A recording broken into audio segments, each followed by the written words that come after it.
Hey guys, this is Taylor from FS Onslaught, and today we're going to talk a little bit about how to do a ground attack generically and get your troops that target anything like pekkas and your heroes where you want them to go, which is generally the town hall.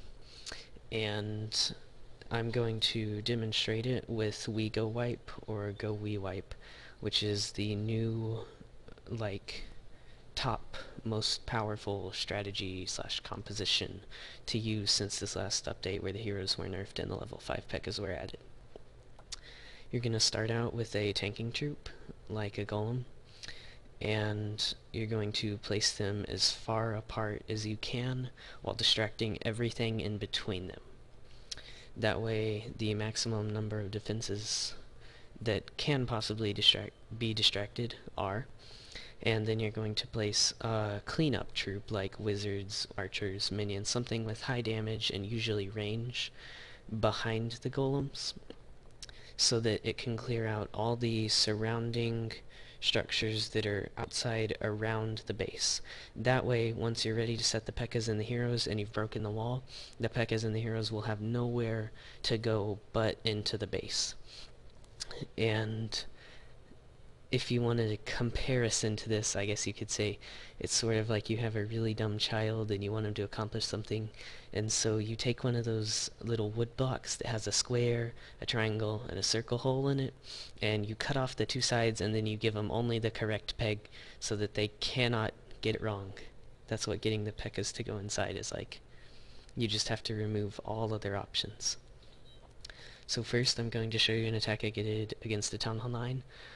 Which was not very well done at the start, but then I executed well at the end, so I got 3 stars.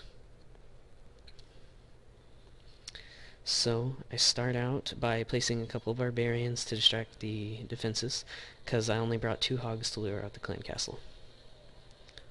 Then, once the clan castle troops are out, we're going to pull them over to a corner where my troops are out of range of the defenses, and I'm going to drop my remaining barbarians to distract, then my witches so that they have time to produce skeletons before they're targeted, and then wizards to kill the enemy clan castle troops. Once those are taken care of, I'm going to drop my golems, and you notice I placed them on the sides here, but they got lured into that open section in the middle. And on the right, that wasn't a problem because I had witches generating skeletons, which tanked instead. And on the left, I set my barbarian king because his damage is currently insignificant, and so I used him as a tank over there instead, since that compartment was open. Then I broke into the middle. I placed a rage so that my wall breakers could get in. If you don't, crossbows will take him out fairly quickly. And then I placed my 2 pekkas and my queen. And you can see that the nearest open buildings are in the center, so that's where they go, which was the desired effect of the attack and the strategy in general. So there we already have 1 star. It's the town hall. Now we have 2 stars. We got 50%. My clan castle troops are in there as well, a dragon and a couple archers. And there I placed a rage, which the queen stays in as long as possible and uses to destroy all these buildings. And that's something I see a lot that's not good, is people drop their spells directly on top of their troop so that their troop is in the center of the spell from the start. That's wasting half the spell. The back half of the spell area they don't even use. You want to place them where your troops are going, not where they are, so they stay in them as long as possible. Then, since I had an extra jump, I covered as many sections as I could with it so that they could use it to bypass as many walls as possible, because running out of time can prevent a 3-star, even on easier bases.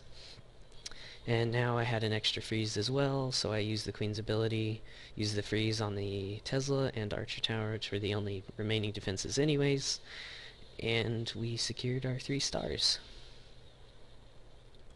There's the full army composition. Okay, now we're going to look at my next attack, which was better executed, except for the fact that I forgot my archer queen completely. I had spells and my queen, and that's what I was waiting on, and I was in a hurry because I had to leave. and I thought the Archer Queen was finishing first, but the spells did, so I attacked, and by the time I got back from the attack, my queen was all the way healed, but it cost me a star in this, and as you can see, we tied in our war, so I really wish I had her, but it happens. So there I dropped the barbarians to distract again, and I placed the wall breakers to get in and lure out the clan castle troops. Then I draw them to the top because I know that none of the defenses can reach an archer if I place her right on the top. And I'll speed up here for a second. Okay. Now that the enemy clan castle troops are up here, I draw out my remaining barbarians to distract for the witches once again, so that the witches have time to make skeletons. Now the skeletons are the distraction, and the wizards can take out the dragon. After that, I have decided to start from this side, which is near the queen, because I want to get rid of her as soon as possible. The queen is pretty dangerous if she's at a decent level, and so you want to remove her as soon as possible, and you want to attack from an angle where you're lined up with one Inferno Tower, so that you only have to deal with one at a time, if possible. And you can see I placed wizards around, a little more so on the bottom slash left, because the witches were helping on the top right. And there's the jump. Freeze froze the enemy queen. My king and pekkas made quick work of her. One pekka still managed to wander off, but we got a majority of the army in the center. And here I was waiting to use my king's ability, waiting for the rage to wear off. Because if the king is already raged, then the ability does not add to that, so you don't want to use them at the same time. But then, once the enemy's king unfroze, he had hit my king before, and once one of your troops has been targeted by an enemy hero, they will not let it go. So then my king ran off toward the other one, which he could have defeated if there weren't so many defenses left. And we end up with the town hall sitting there with half health completely exposed, but no archer queen to destroy it, and no winning war star. So that's disappointing, but that's how you do a ground attack, and that's all I've got for today. Hopefully I'll record in better quality in the future. My internet's been really bad lately, so I apologize for the lag. If you like the video, like the video.